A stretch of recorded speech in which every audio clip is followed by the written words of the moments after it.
warahmatullahi wabarakatuh.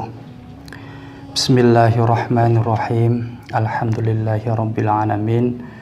Wassalatu wassalamu ala asyrafil anbiya'i wal mursalin wa ala alihi wa sahbihi ajma'in, amma ba'du. Kepada para pemirsa yang dicintai oleh Allah, saya akan berbagi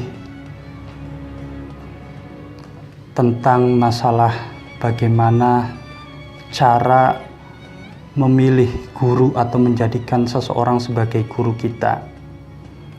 Karena apa? Karena pertama, kita sudah jelas dianjurkan oleh Allah untuk menuntut ilmu, untuk mencari ilmu. Dan mencari ilmu itu harus kepada guru. Tidak bisa mencari ilmu dengan diri sendiri.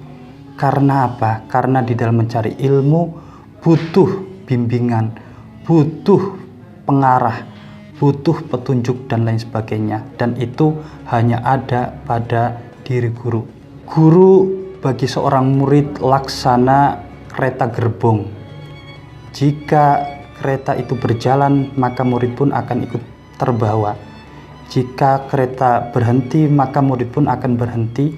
Ketika kereta menuju ke selatan, tentu muridnya pun akan menuju ke selatan. Dan ketika na'udzubillah kereta itu meledak, tentu muridnya pun akan ikut hancur. Maka sebelum kita memilih seorang guru, lebih baiknya kita memperhatikan beberapa hal-hal tentang seorang guru. Pertama, seorang guru itu harus memiliki perilaku yang baik. Itu artinya seorang guru harus berperilaku sesuai dengan ilmu. Apa yang dia ucapkan itu sesuai apa yang dia ajarkan terhadap murid-muridnya. Bagaimana mungkin seorang guru mengajarkan sesuatu yang baik, namun di depan muridnya dia telah melanggarnya. Dan ini tentu seorang guru akan ditinggal, bahkan akan dihina-hina oleh seorang muridnya.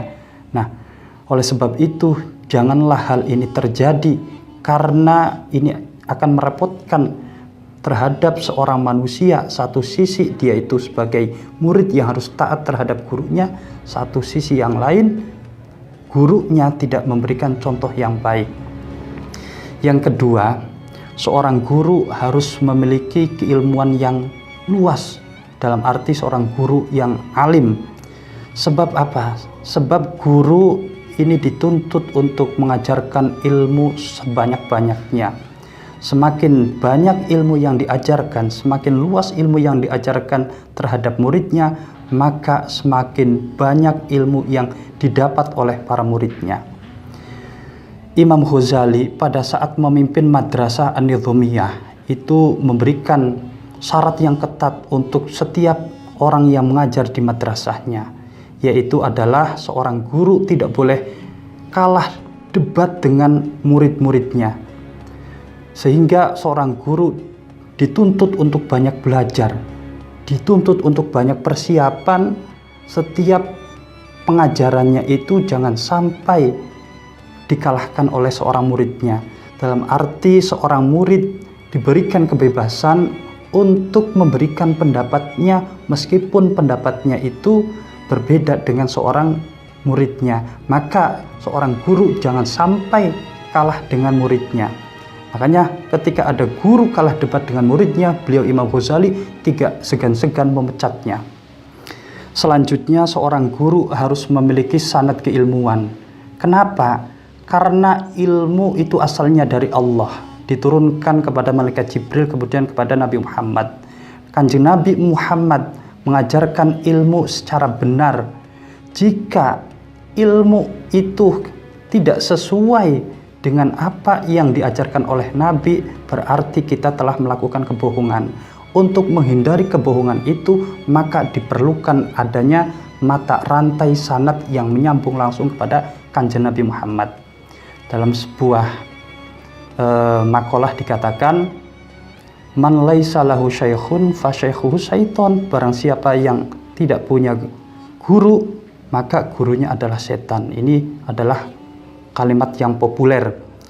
Kemudian menurut Abdullah bin Mubarak, salah satu muridnya Imam Malik, berkata, al-isnadu minad-din walaulal isnadu laqala man syaa masya'a. Sanad merupakan bagian dari agama. Dan apabila manusia tidak memiliki sanad, maka akan berpotensi manusia akan berbicara seenaknya sendiri. Dia akan membuat rekayasa, karangan cerita yang mana cerita itu sebenarnya bukan dari gurunya, tapi dia menisbatkan kepada gurunya. Nah, ini bahayanya di dalam ilmu yang tidak bersanad itu seperti ini contohnya. Kemudian Sufyan Ats-Tsauri pun berkata, al-isnadu silahul mu'min fa idza lam yakun ma'ahu silahun fa bi ayyi silahin yuqatil. Isnad ini merupakan senjatanya orang mukmin. Jika manusia tidak memiliki sanad, bagaimana dia itu akan berperang? Imam Malik berkata, inna hadzal ilma dinun fangzuru amman ta'khudhu dinakum. Imam Malik berkata, sesungguhnya ilmu ini itu adalah agama, maka lihatlah dari mana engkau mendapatkan ilmu tersebut. Jika engkau mendapatkan ilmu dari orang yang salah, tentu ilmunya pun akan menyesatkan. Sedangkan jika ilmu itu diambil dari orang yang jujur, orang yang baik, maka ilmu yang diberikan kepada muridnya tentu adalah ilmu yang baik, tidak akan adanya kebohongan atau apapun. Selanjutnya, guru yang bisa ditawasuli, artinya seorang guru tentunya adalah seorang yang ahli ibadah, seorang yang soleh. Karena apa? Karena guru diharapkan doa dan berkahnya. Setiap murid yang belajar terhadap gurunya bukan hanya dia itu mencari ilmu, tetapi juga dia itu mencari doa dan berkah. Jika seorang gurunya bukanlah seorang yang ahli ibadah, atau sebaliknya dia malah banyak melakukan kemaksiatan, maka bagaimana seorang guru akan mendoakan untuk murid-muridnya?